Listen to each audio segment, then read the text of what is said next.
नमस्ते, मैं हूं रितिका सिंह। घड़ी इशारा कर रही है 9 बजे रात का वक्त। 100 बात की एक बात का। 125वीं जयंती के मौके पर प्रधानमंत्री नरेंद्र मोदी ने दिल्ली के इंडिया गेट पर सुभाष चंद्र बोस की होलोग्राम मूर्ति का अनावरण किया। पश्चिम बंगाल के भाटपाड़ा में सुभाष चंद्र बोस की जयंती के मौके पर बीजेपी और टीएमसी के समर्थकों के बीच झड़प हो गई। विवादास्पद बयान देने के आरोप में घिरे नवजोत सिंह सिद्धू के सलाहकार मोहम्मद मुस्तफा के खिलाफ मलेरकोटला में एफआईआर दर्ज हुई और केंद्र सरकार की संस्था इंसाकोक ने दावा किया है कि देश में कोरोना का Omicron variant community transmission stage में पहुंचा। सुभाष चंद्र बोस की जयंती पर पश्चिम बंगाल के भाटपाड़ा में बीजेपी और टीएमसी के कुछ समर्थकों के बीच झड़प हो गई। बीजेपी सांसद अर्जुन सिंह ने बताया है कि वो वहां सुभाष चंद्र बोस की मूर्ति को माला चढ़ाने पहुंचे थे, जबकि टीएमसी का यह आरोप है कि वहां नगर निगम का कार्यक्रम चल रहा था, जिसमें अर्जुन सिंह ने जबरन घुसने की कोशिश की, जिस पर बवाल खड़ा हो गया, जिसके बाद बीजेपी और टीएमसी के समर्थक आपस में भिड़ गए। देखते ही देखते सड़क किसी रणभूमि में तब्दील हो गई। टीएमसी समर्थकों ने बीजेपी प्रदेश उपाध्यक्ष और बैरकपुर लोकसभा सीट से सांसद अर्जुन सिंह को घेर लिया और पत्थरबाजी करने लगे। ऐसे में बीजेपी समर्थकों ने भी दो हाथ करने में देर नहीं लगाई। इन हालात में पुलिस आगे आई और हंगामे को शांत करने में जुट गई। हंगामे के दौरान पुलिस वालों की भी कोई सुनने को तैयार नहीं दिखा। वो लोग गुस्से से इस कदर भर गए कि उन्होंने पुलिस वालों के साथ भी धक्का मुक्की की। बताया गया कि उन लोगों को काबू करने के लिए पुलिस को हंगामा कर रहे लोगों पर फायरिंग करनी पड़ी। मैं भी मुझे भी माला देना था, तो वहां जाने के बाद पुलिस के सामने ही सब कुछ हो रहा था, तो मेरे ऊपर भी हमला हुआ। पुलिस वालों ने हंगामा कर रहे लोगों को शांत करने के लिए उन पर डंडे भी बरसाए। ऐसे कई हथकंडे अपनाने के बाद टीएमसी और बीजेपी के समर्थकों को सड़क से हटाया गया और रास्ता खुलवाया गया। वहीं कोलकाता में सीएम ममता बनर्जी ने सुभाष चंद्र बोस की जयंती के मौके पर बंगाल की झांकी को खारिज किए जाने का मुद्दा उठाया और इस बहाने उन्होंने केंद्र सरकार पर हमला बोला। साथ ही जयंती के मौके पर दिल्ली के इंडिया गेट पर लगी सुभाष चंद्र बोस की होलोग्राम मूर्ति पर श्रेय लेने की होड़ शुरू हो गई। तो स्टैचू করছেন আমাদেরই প্রেসারে, এতদিন স্ট্যাচু করার কথা মনে হয়নি। আর আমাদের রেড রোডের স্ট্যাচু দেখে যান, এটা প্রাণবন্ত, এটা আর্টিফিশিয়াল নয়। उंगली उठी तो बीजेपी भी जवाब देने में पीछे नहीं रही। बीजेपी आईटी सेल के प्रमुख अमित मालवीय ने ट्वीट कर ममता बनर्जी पर हमला बोल दिया। वहीं सुभाष चंद्र बोस के भतीजे अर्घेंदु घोष ने प्रधानमंत्री नरेंद्र मोदी के इस फैसले पर खुशी जाहिर की। I could never imagine this would happen. It's beyond my dreams. Holography एक डिजिटल तकनीक है जो कि प्रोजेक्टर की तरह काम करती है। इस तकनीक के जरिए तस्वीर को 3D आकार दिया जाता है, जिसके बाद वो तस्वीर एकदम असली जैसी दिखती है। और इसी तकनीक का इस्तेमाल करते हुए दिल्ली में इंडिया गेट पर प्रधानमंत्री नरेंद्र मोदी ने सुभाष चंद्र बोस की होलोग्राम प्रतिमा का अनावरण किया। नेताजी की 125वीं जयंती के मौके पर इस मूर्ति के जरिए उन्हें श्रद्धांजलि अर्पित की गई। लेकिन और रिमोट का बटन दबाकर इंडिया गेट के पास मौजूद छतरी पर होलोग्राम प्रतिमा का अनावरण किया।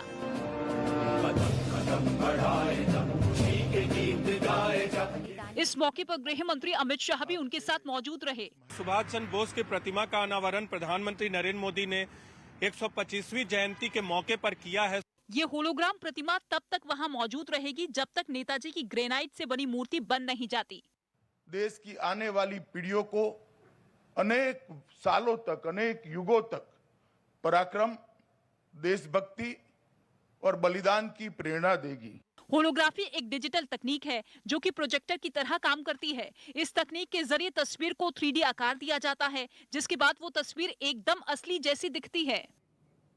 लेकिन सुभाष चंद्र बोस की जो मूर्ति इंडिया गेट पर लगाई जानी है, उसके लिए काम शुरू हो चुका है। बताया जा रहा है कि नेताजी सुभाष चंद्र बोस की 28 फीट ऊंची प्रतिमा को इंडिया गेट के पास बनी छतरी में लगाया जाएगा, जो कि ग्रेनाइट पत्थर से बनाई जाएगी। और नेताजी की मूर्ति में इस्तेमाल होने वाला ये पत्थर तेलंगाना से आएगा। खबर यह है कि सुभाष चंद्र बोस की ये प्रतिमा रायसीना हिल्स से भी नजर आएगी, जिसका डिजाइन संस्कृति मंत्रालय ने तैयार कर लिया है। जिस जगह पर नेताजी की ग्रेनाइट से बनी मूर्ति लगेगी, वहां पहले किंग जॉर्ज पंचम की मूर्ति थी, जिसे 1968 में हटा दिया गया था। उसके बाद से वो जगह खाली थी।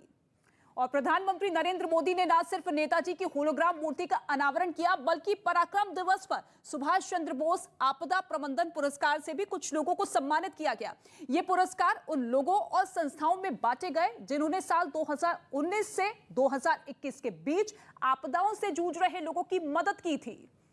रक्षा की जिसके लिए इंडिया गेट पर सजे मंच पर प्रधानमंत्री नरेंद्र मोदी ने एक-एक कर उन सभी लोगों को पुरस्कार दिए। नेताजी के जीवन से प्रेरणा लेकर ही इन पुरस्कारों को देने की घोषणा की गई थी। बताया गया कि ये पुरस्कार हर साल आपदा पीड़ितों की मदद करने वालों को दिए जाएंगे। 100 बात की एक बात यह कि नेताजी सुभाष चंद्र बोस को श्रद्धांजलि देने के लिए प्रधानमंत्री नरेंद्र मोदी ने गणतंत्र दिवस की शुरुआत 24 जनवरी के बजाय 23 जनवरी से यानी कि एक दिन पहले से करने का फैसला लिया। इसके साथ ही पीएम मोदी ने नेताजी की मूर्ति को इंडिया गेट पर लगाने की पहल की। बिहार की बेतिया में राज्य सरकार ने पर्यटन मंत्री नारायण प्रसाद की कार को लोगों ने घेर लिया, जिसकी वजह थी उनके बेटे पर मारपीट का आरोप। बताया यह गया है कि मंत्री नारायण प्रसाद के बेटे ने बगीचे में खेल रहे बच्चों की पिटाई की, जिसके बाद लोग गुस्से में आ गए और फिर उन लोगों ने मंत्री के बेटे को घेर लिया। इस घटना का एक वीडियो भी सामने आया। उसमें दोनों तरफ के लोगों के बीच गाली गलौज और हाथापाई होती दिखाई दी। गांव के लोगों ने आरोप लगाया कि इस दौरान उसने अपने रुतबे का घमंड दिखाते हुए वहां मौजूद महिलाओं से मारपीट तक की।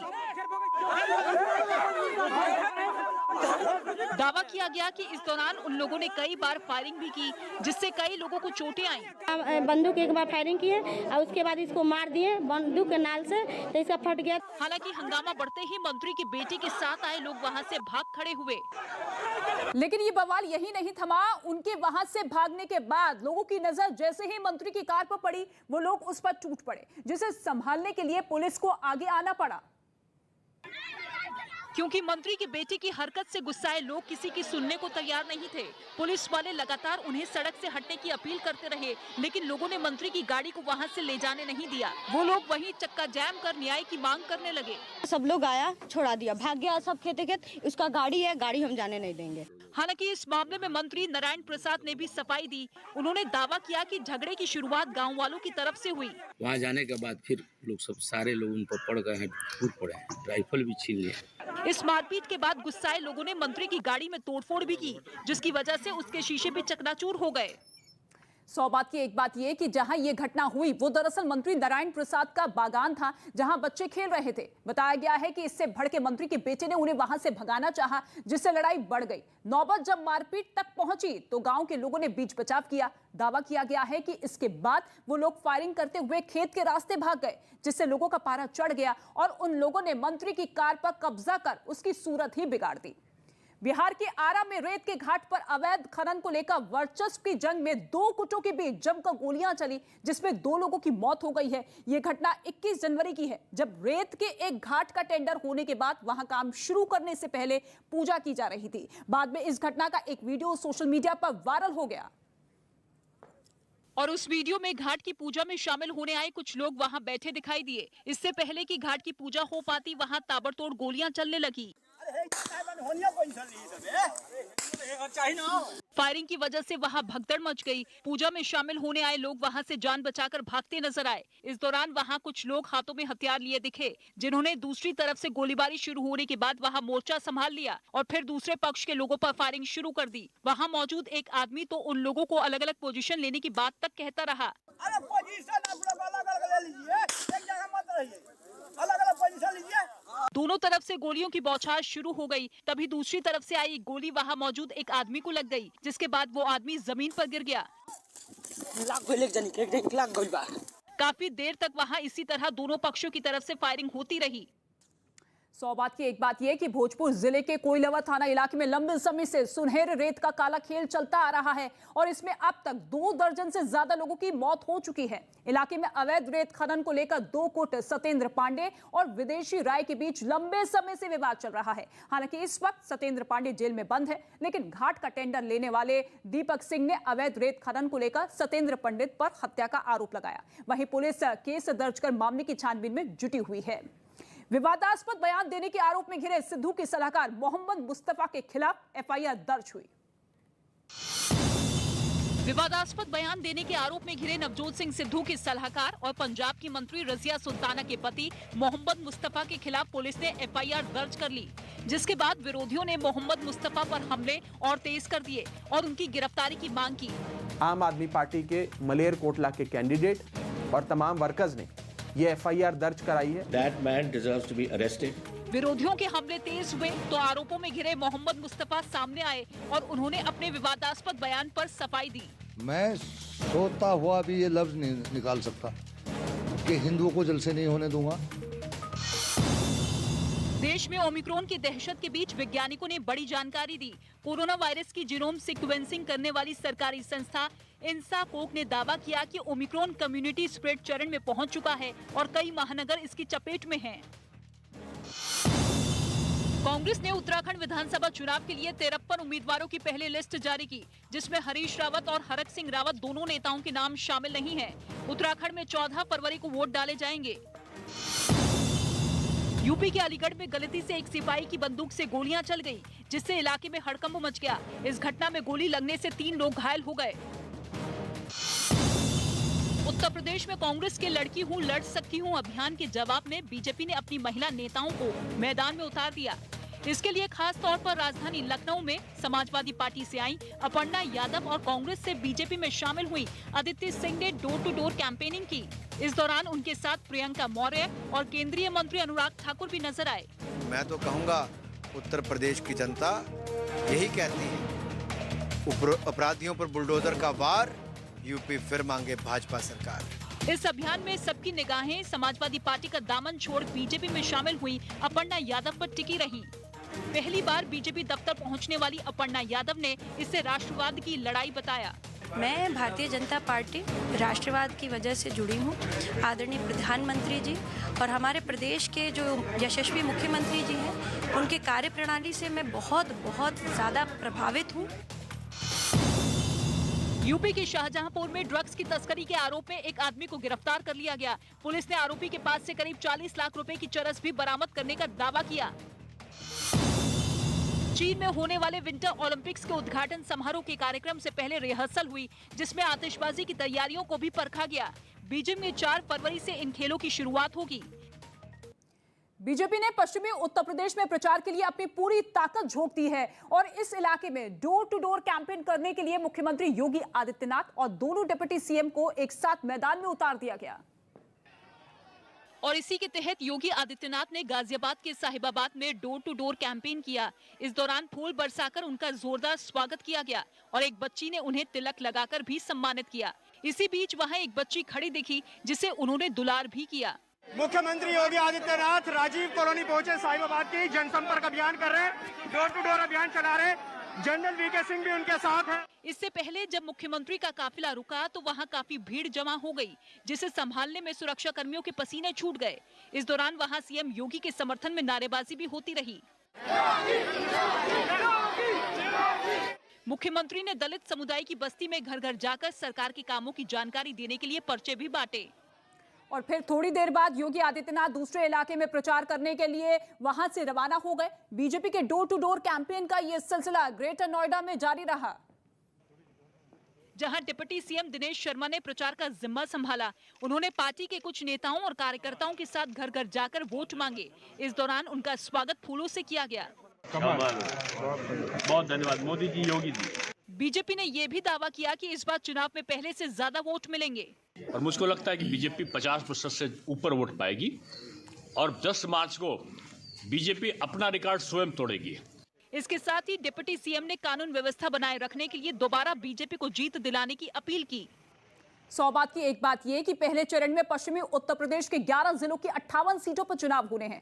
2017 में इन 58 सीटों में से बीजेपी 53 सीट जीत चुकी थी। इसलिए इस बार बीजेपी के सामने इन सीटों को दोबारा जीतने की बड़ी चुनौती है। झारखंड के चाईबासा में आदिवासी समुदाय के 4 लोगों की गिरफ्तारी के बाद हंगामा मच गया।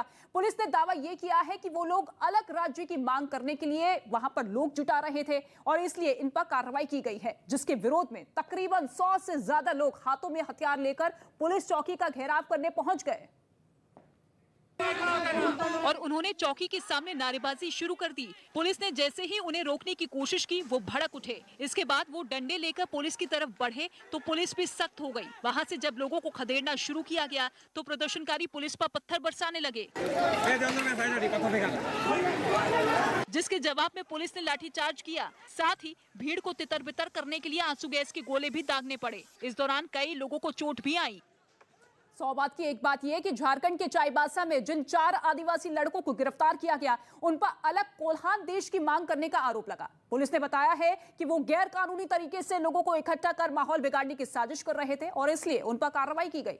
इस बात का विरोध करने के लिए 100 से ज्यादा आदिवासी थाने का घेराव करने पहुंच गए, जहां उन पर लाठीचार्ज किए जाने से अफरा तफरी मच गई। गणतंत्र दिवस के बाद होने वाले बीटिंग दी रिट्रीट कार्यक्रम में देशभक्ति गीत ए मेरे वतन के लोगों की धुन गूंजेगी, जिसे अबाइट बाय मी गाने की धुन की जगह इस साल के समारोह में बजाया जाएगा। इस साल 29 जनवरी को होने वाले बीटिंग दी रिट्रीट समारोह में 1950 के बाद पहली बार अबाइट बाय मी गाने की धुन को हटा दिया गया है। यह कदम सेना में अखंडता में एकता की भावना को बढ़ावा देने की कोशिश के तौर पर उठाया गया है और यह फैसला लिया गया है कि इस बार ए मेरे वतन के लोगों की धुन को कार्यक्रम में बजाया जाएगा, जिसे मशहूर गायिका लता मंगेशकर ने सुरों से संवारा है। और 1962 में भारत और चीन के बीच हुए युद्ध के बलिदानियों की याद में कवि प्रदीप ने इसे लिखा था। इस साल सेना की टुकड़ियों के इस सुरीले कार्यक्रम में कुल 26 धुनें बजाई जाएंगी, जो सिर्फ भारत में बनी हैं। और इस साल बीटिंग द रिट्रीट कार्यक्रम का समापन सारे जहां से अच्छा गाने की धुन के साथ होगा, जिसमें पहली बार 1000 से ज्यादा ड्रोन आजादी के 75 साल को समर्पित एक शो भी करेंगे। कोलकाता में बीजेपी के एक कार्यकर्ता की दुकान में तोड़फोड़ के बाद वहां जमकर बवाल हुआ, जिससे पूरे इलाके में तनाव पसर गया। यह घटना तब हुई जब बीबी बागान इलाके में महादेव बसाक नाम के बीजेपी कार्यकर्ता ने अपनी नई दुकान खोली, लेकिन इलाके में रहने वाले कुछ लोगों ने अवैध तरीके से दुकान बनाने का आरोप लगाकर उसमें जमकर तोड़फोड़ कर दी। लेकिन बवाल तब बढ़ गया जब विरोध कर रहे लोगों ने उस जिले के बीजेपी युवा मोर्चा के सचिव जय पर पुलिस की मौजूदगी पर हमला बोल दिया। उन लोगों ने बीजेपी नेता की गाड़ी पर बड़े बड़े पत्थर फेंकने शुरू कर दिए। इस दौरान वहां मौजूद पुलिस वालों ने उन्हें रोकने की कोशिश की, लेकिन वो नहीं माने। इस बीच कुछ लोगों ने कार के पिछले शीशे को भी तोड़ दिया। यही नहीं, कुछ लोगों ने सड़क किनारे खड़े एक स्कूटर पर भी अपना गुस्सा निकाला। बताया गया कि बीजेपी नेता जय पार्टी कार्यकर्ता महादेव बसाक की दुकान पर हमले के बाद वहां पुलिस लेकर पहुंचे थे। इसके बाद उन्होंने बवाल कर रहे लोगों को समझाने की कोशिश की, लेकिन उन लोगों ने उनसे धक्का मुक्की शुरू कर दी। कई लोग तो पुलिस वालों से भी उलझ गए। आरोप है कि इस दौरान हालात संभालने में जुटे पुलिस वालों के साथ कई लोगों ने हाथापाई की। পুলিশের সামনে আমাকে হেনস্থা করা হয়, আমার গাড়ি ভাঙচুর করা হয়, আমার সাথে যারা গেছিল তাদের মারধর করা হয়। काफी देर तक वहां हंगामा होता रहा, जिसकी वजह से पूरे इलाके में तनाव फैल गया। वहीं इलाके में तनाव को देखते हुए प्रशासन ने वहां पुलिस के जवानों को तैनात कर दिया। 100 बात की एक बात यह कि पश्चिम बंगाल में चुनाव के बाद जमकर हिंसा हुई थी, जिसमें बीजेपी के कई कार्यकर्ताओं की हत्या कर दी गई थी। जिस इलाके में यह बवाल हुआ वो इलाका टीएमसी का गढ़ है और वहां पहले भी इस तरह की घटनाएं हो चुकी हैं। बीजेपी का सीधे तौर पर आरोप है कि जानबूझकर उनके कार्यकर्ताओं को निशाना बनाया जा रहा है, तो वहीं टीएमसी का आरोप है कि बीजेपी कार्यकर्ता ने वहां अवैध तरीके से दुकान बनाई और जब लोगों ने उसे हटाने की कोशिश की तो वो बीजेपी के उस कार्यकर्ता ने उनके साथ मारपीट शुरू कर दी। पंजाब लोक कांग्रेस के प्रमुख कैप्टन अमरिंदर सिंह पटियाला शहरी सीट से चुनाव लड़ेंगे। पंजाब विधानसभा चुनाव के लिए पंजाब लोक कांग्रेस प्रमुख कैप्टन अमरिंदर सिंह ने 22 उम्मीदवारों के नामों का ऐलान किया। कैप्टन खुद पटियाला शहर सीट से चुनाव लड़ेंगे। पंजाब चुनाव से पहले आम आदमी पार्टी और बीजेपी के बीच जुबानी जंग और तेज हो गई। इसी कड़ी में दिल्ली के मुख्यमंत्री अरविंद केजरीवाल ने केंद्र सरकार पर आरोप लगाया कि पंजाब चुनाव से पहले उनके मंत्री सत्येंद्र जैन को ईडी गिरफ्तार कर सकती है। हमें अपने सूत्रों से पता चला है कि पंजाब चुनाव के पहले आने वाले कुछ दिनों में ईडी सत्येंद्र जैन जी को गिरफ्तार करने वाली है। केजरीवाल के इस आरोप पर पलटवार करने में बीजेपी ने भी देर नहीं लगाई। मुझे लगता है कि अरविंद केजरीवाल जी की चोट की दाढ़ी में वाकई ही तिनका है। नेताजी सुभाष चंद्र बोस की 125वीं जयंती पर दिल्ली समेत देश भर में कई कार्यक्रम आयोजित किए गए। प्रधानमंत्री मोदी और दूसरे कई नेताओं ने उन्हें संसद भवन में श्रद्धांजलि दी। गणतंत्र दिवस पर यूपी सरकार ने जेलों में बंद 100 कैदियों को रिहा करने का फैसला लिया। लेकिन ये सभी वो कैदी होंगे जो 16 साल की सजा काट चुके हैं और उनकी उम्र 60 साल से ज्यादा है। नेताजी सुभाष चंद्र बोस और बाला साहेब ठाकरे की जयंती पर उद्धव ठाकरे और उनके बेटे आदित्य ठाकरे ने उन्हें श्रद्धांजलि दी। गणतंत्र दिवस से पहले राजपथ पर परेड की फुल ड्रेस रिहर्सल की गई। इस रिहर्सल में भारतीय सेना के जवानों, अर्धसैनिक बल और पुलिस के जवानों ने हिस्सा लिया। इस दौरान राजपथ पर देश के अलग अलग राज्यों की झांकियां भी फुल ड्रेस रिहर्सल में शामिल रहीं। पहाड़ों पर एक बार फिर शुरू हुई जोरदार बर्फबारी ने लोगों की मुश्किलें बढ़ा दी है।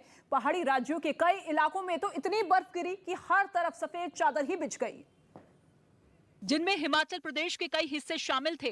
राजधानी शिमला की तस्वीर तो ऐसी नजर आई मानो किसी ने पूरे शहर को सफेद रंग से रंग दिया हो। पहाड़ों की रानी शिमला में लगातार जो है बर्फबारी का दौर जारी है। यहाँ पर बीती रात से ही बर्फबारी हो रही है। कुछ जगहों पर तो हालात ऐसे हो गए कि बर्फ ने लोगों का जीना मुहाल कर दिया। सड़कों पर इसने ऐसा कब्जा जमाया कि उन पर से बर्फ हटाने के लिए खुदाई करने वाली मशीन की मदद लेनी पड़ी और पैदल चलने वालों की तो शामत ही आ गई। बताया गया कि रात भर बर्फ गिरने के बाद ऐसे हालात बने। मैं सुबह 6 बजे उठा हूँ और मैं अपनी बालकनी के बाहर देखता हूँ, सब सफेद हो रखा है। कमोबेश ऐसी ही तस्वीरें हिमाचल के एक और टूरिस्ट स्पॉट यानी मनाली से भी सामने आई। वहाँ तो शहर की तरफ जाने वाले रास्तों पर इतनी फिसलन हो गई कि लोगों का वहाँ तक पहुँचना मुश्किल हो गया और कुछ जगहों पर तो इसने गाड़ियों के पहिए जाम कर दिए। घर हो, बाजार हो या फिर पेड़ पौधे, सबको इसने अपने आगोश में ले लिया, जिससे वहाँ लोगों को खासी परेशानी उठानी पड़ी। और ये परेशानियां सिर्फ शिमला या मनाली के लोगों को नहीं हुई, बल्कि पूरे हिमाचल प्रदेश का यही हाल नजर आया। सिरमौर में तो बर्फ ने मानो लोगों की जिंदगी पर कर्फ्यू लगा दिया हो। जहां लोगों के लिए पीने का पानी जुटाना तक मुश्किल हो गया, वहां इसके लिए लोग बर्फ को पिघलाते दिखाई दिए। दूसरी सड़क पर खड़ी गाड़ियों पर ऐसा लगा मानो किसी ने सफेद चादर बिछा दी हो। वो पूरी तरह बर्फ से ढक गई। सड़कों पर 3 फीट तक बर्फ जमा दिखाई दी। सड़कें है वो बंद पड़ी है, बिजली का कोई प्रावधान नहीं है, पानी की कोई सुविधा नहीं है। तो वहीं पड़ोसी राज्य जम्मू कश्मीर में तो बर्फ की वजह से तापमान ने ऐसा गोता लगाया कि लोगों की दिक्कतें कई गुना बढ़ गई। डोडा में रुक रुक कर होती बारिश और सर्दीली हवाओं ने परेशानियों में इजाफा कर दिया। कई इलाके तो बर्फ से पूरी तरह पटे नजर आए, जहां जल्द राहत मिलने की उम्मीद भी नहीं दिखाई दी। 100 बात की एक बात यह कि पहाड़ी राज्यों में हुई बर्फबारी ने मैदानी इलाकों में भी ठंड बढ़ा दी और इससे जल्द निजात मिलते भी नहीं दिख रही। मौसम विभाग ने अगले 24 घंटों के लिए मैदानी हिस्सों में बारिश का येलो अलर्ट जारी किया है, तो वहीं पहाड़ी इलाकों में भारी बर्फबारी का ऑरेंज अलर्ट जारी किया गया, जिसकी वजह से अगले 2 से 3 दिन तक लोगों की परेशानियां और बढ़ सकती हैं। यूपी टेट की परीक्षा देने पहुंचे छात्रों ने राज्य में कई जगहों पर जमकर हंगामा किया। छात्रों का आरोप है कि बिना बताए परीक्षा केंद्र बदल दिए गए और एंट्री के समय से पहले ही उन एग्जाम सेंटर के गेट बंद कर दिए गए, जिस वजह से उन्हें परीक्षा देने में परेशानी उठानी पड़ी। हंगामे की कुछ तस्वीरें मुजफ्फरनगर से सामने आई, जहां परीक्षा केंद्र के मेन गेट के शीशों को गुस्साए छात्रों ने तोड़ डाला और वो एंट्री के लिए गेट को पूरी ताकत से हिलाने लगे। कुछ ऐसा ही हाल कन्नौज के एक परीक्षा केंद्र में भी देखने को मिला, जहां छात्र यूपी टेट की परीक्षा देने के लिए गेट पर अंदर जाने के लिए काफी देर तक जूझते रहे। हालांकि बाद में उन्हें अधिकारियों के दखल के बाद एंट्री दिलवाई गई। राजस्थान के अलवर से एक हैरान करने वाला वीडियो सामने आया है। वहां कुछ बदमाशों ने एक लड़के को बुरी तरह से पीट दिया। इस दौरान हमलावरों ने उसकी पिटाई का वीडियो भी बनाया, जिसे बाद में वायरल कर दिया गया। इस वीडियो में एक लड़के को 3 लोग डंडों से पीटते दिखाई दिए। मारपीट के दौरान पिट रहा लड़का हमलावरों से छोड़ देने की गुहार लगाता रहा, लेकिन उन लोगों ने उसकी एक नहीं सुनी और उस पर हमला करते रहे।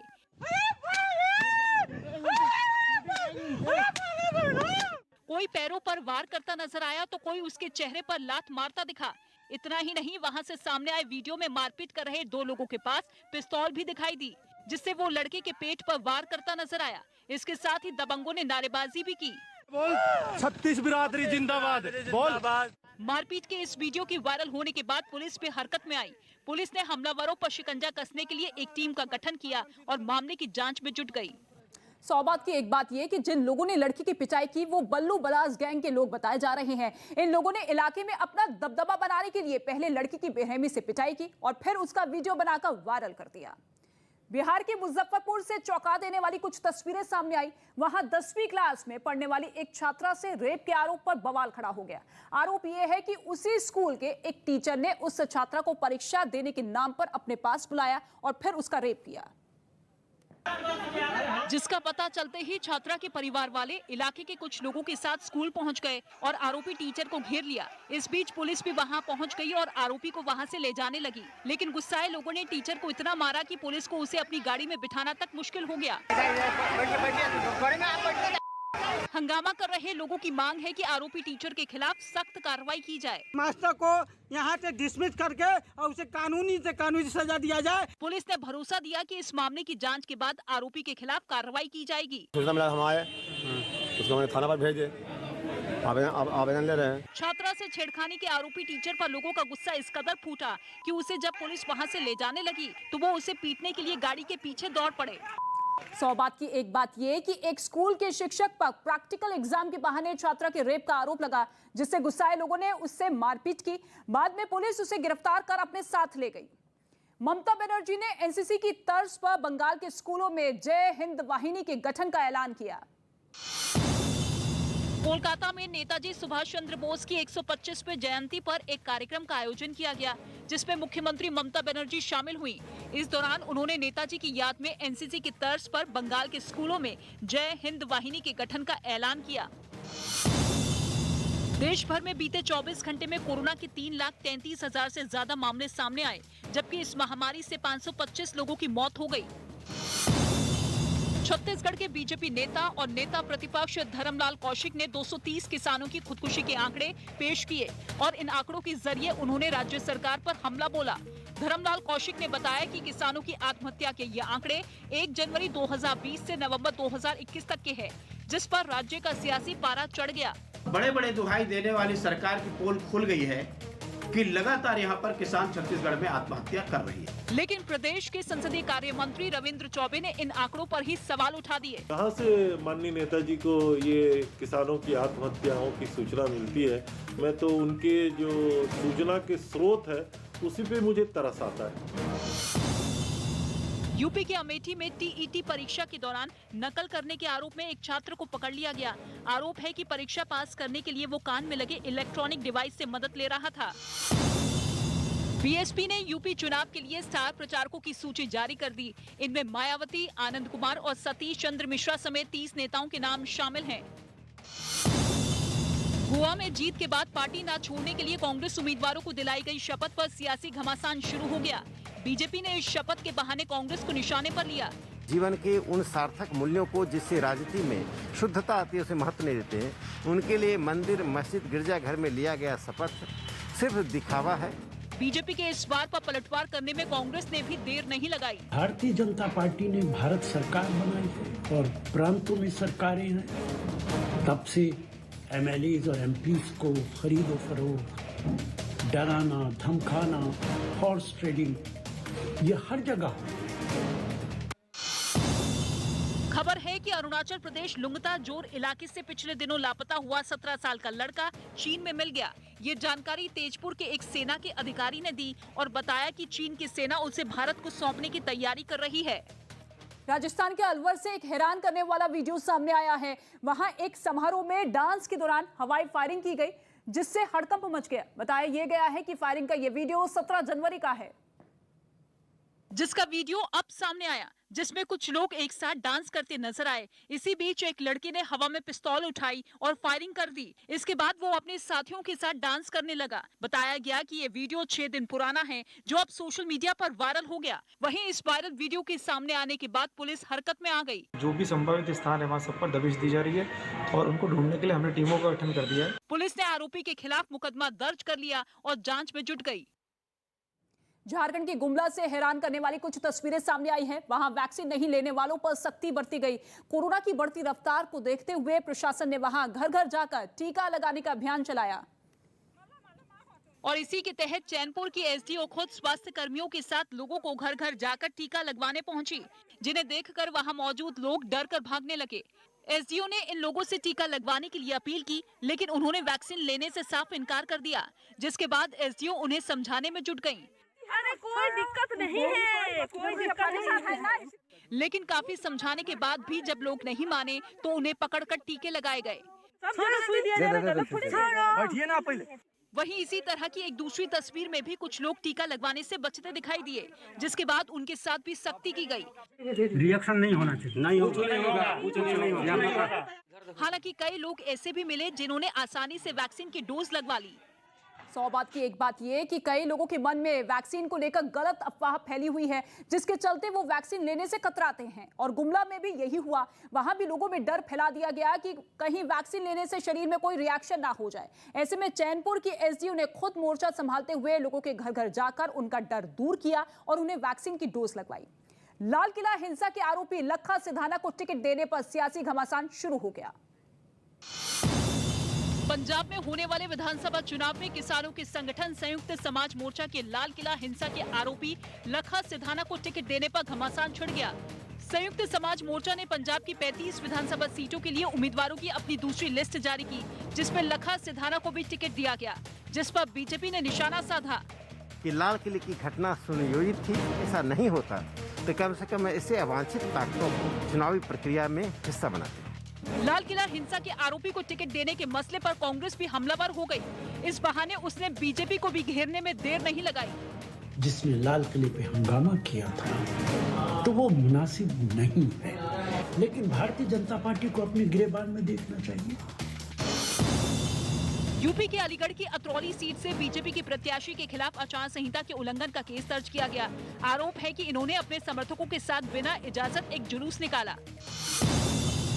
हैदराबाद में उपराष्ट्रपति वेंकैया नायडू की कोरोना रिपोर्ट पॉजिटिव आई, जिसके बाद अपने संपर्क में आए लोगों से कोरोना जांच करवाने की अपील की। मुंबई में सुबह से सभी स्कूल खोल दिए जाएंगे, जिसे लेकर बीएमसी ने अपनी सारी तैयारियां पूरी कर ली, जिसकी एक तस्वीर कांदीवली से सामने आई, जहां बीएमसी के एक स्कूल में बच्चों के क्लासरूम की सफाई की गई। आप देख सकते हैं कि तमाम जो डेस्क वगैरह हैं, उनकी साफ सफाई की जा रही है, उनको व्यवस्थित किया जा रहा है। मुंबई में कोरोना केस में कमी के बाद सरकार ने शर्तों के साथ स्कूल खोलने का फैसला लिया। इसके तहत बच्चों के स्कूल में टिफिन लाने पर मनाही है। वहीं एक बेंच पर एक ही बच्चे के बैठने की व्यवस्था की गई, ताकि कोरोना के खतरे को कम किया जा सके। एक बेंच पर एक ही लड़का बैठेगा, बच्चा टिफिन नहीं लाएगा, खाना खाकर आएगा। नेताजी की जयंती पर बीजेपी अध्यक्ष जेपी नड्डा ने भारतीय जनता युवा मोर्चा के कार्यकर्ताओं से ऑनलाइन बातचीत की।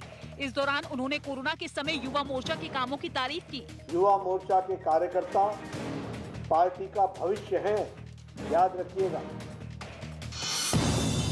समाजवादी पार्टी ने चुनाव आयोग को एक चिट्ठी लिखी, जिसमें उसने आरोप लगाया कि कैराना में हुए अमित शाह के चुनाव प्रचार में कोरोना नियमों का पालन नहीं किया गया।